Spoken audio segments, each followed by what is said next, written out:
کہا جاتا ہے کہ وہ خدا کے ایک عظیم پیغمبر کی بیٹی تھی۔ وہ دنیا میں سب سے پہلے زنا جیسے قبیح گناہ کی مرتکب ہوئی تھی۔ اس کی تخلیق بھی عام انسانوں سے ہٹ کر کچھ اس طرح ہوئی تھی کہ اس کے ہر ہاتھ میں 10 انگلیاں تھیں۔ یہ بھی مشہور ہے کہ دنیا میں سب سے پہلے جادو کو سیکھنے اور پھر اس کو عام کرنے والی بھی وہی تھی۔ بسم اللہ الرحمن الرحیم۔ السلام علیکم ناظرین۔ مورخ مسعودی ایک مشہور تاریخ دان گزرے ہیں۔ اہل علم کی اس فہرست میں آتے ہیں جنہوں نے پوری دنیا کی تاریخ لکھی ہے۔ انہوں نے اپنی تاریخ میں ایک ایسی لڑکی کا تذکرہ کیا ہے جس کی عجیب و غریب پیدائش تھی اور اسے خدا تعالیٰ کے عظیم پیغمبر حضرت آدم علیہ السلام کی طرف منسوب کیا ہے۔ وہ اپنی تاریخ میں لکھتے ہیں کہ اس لڑکی کا نام مناک تھا۔ یہ پیغمبر حضرت آدم علیہ السلام کی بیٹی تھی۔ ناظرین، حضرت آدم علیہ السلام کی اہلیہ محترمہ بی بی حوا کے ہر حمل سے ایک لڑکا اور لڑکی ساتھ پیدا ہوتے تھے، مگر یہ لڑکی اکیلی پیدا ہوئی تھی۔ یہ تنہا تھی، اس کے ساتھ کوئی لڑکا پیدا نہیں ہوا تھا۔ اس کی پیدائش بھی بڑی ہی عجیب تھی۔ لکھا ہے کہ اس کے ہر ہاتھ میں 10 انگلیاں تھیں اور اس کے جسم کے دیگر اعضاء کے بارے میں لکھا ہے کہ وہ عام انسانوں سے مختلف تھے۔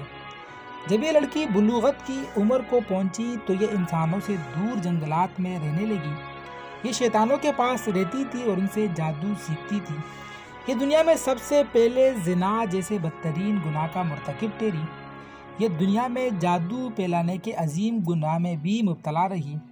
یہ وہ لڑکی تھی جس نے قابیل سے پہلے زمین پر فساد مچایا، پھر یہ خدا کے عذاب کی لپیٹ میں آئی اور ایک بھیانک اور عبرتناک موت سے دوچار ہوئی۔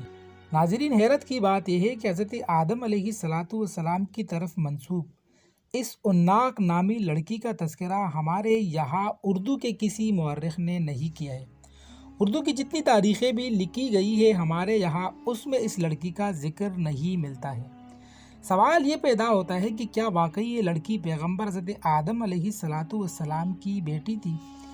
کیا کسی مستند تاریخ میں اس لڑکی کا ذکر ملتا ہے؟ اس حوالے سے جب ہم نے تحقیق کی تو اس کا جواب نفی میں ملا۔ حقیقت یہ ہے کہ ایک محض جھوٹا اور من گھڑت واقعہ ہے۔ حضرت آدم علیہ السلام کی ایسی کوئی بیٹی نہیں تھی، بلکہ بعض علماء نے تو یہاں تک لکھا ہے کہ اس لڑکی کو حضرت آدم علیہ السلام کی طرف منسوب کرنا یا اس واقعے کو بڑھا چڑھا کر پیش کرنا ایک گناہ ہے۔ جس مورخ نے اس لڑکی کا تذکرہ لکھا ہے اور اس لڑکی کو حضرت آدم علیہ السلام کی طرف منسوب کیا ہے، اگرچہ مورخین کے صف میں وہ ایک اونچا مقام رکھتا ہے، مگر اس قسم کے جھوٹے اور من گھڑت واقعات بیان کرنے میں بھی وہ ایک ریکارڈ رکھتا ہے اور اس ریکارڈ میں اس کا کوئی ثانی نہیں ہے۔ سو مورخین کی ہر بات اور واقعے پر آنکھ بند کر کے اعتماد نہیں کرنا چاہیے، بلکہ تحقیق کرنی چاہیے یا ان لوگوں کو فالو کرنا چاہیے جو اس حوالے سے تحقیق کرتے ہیں۔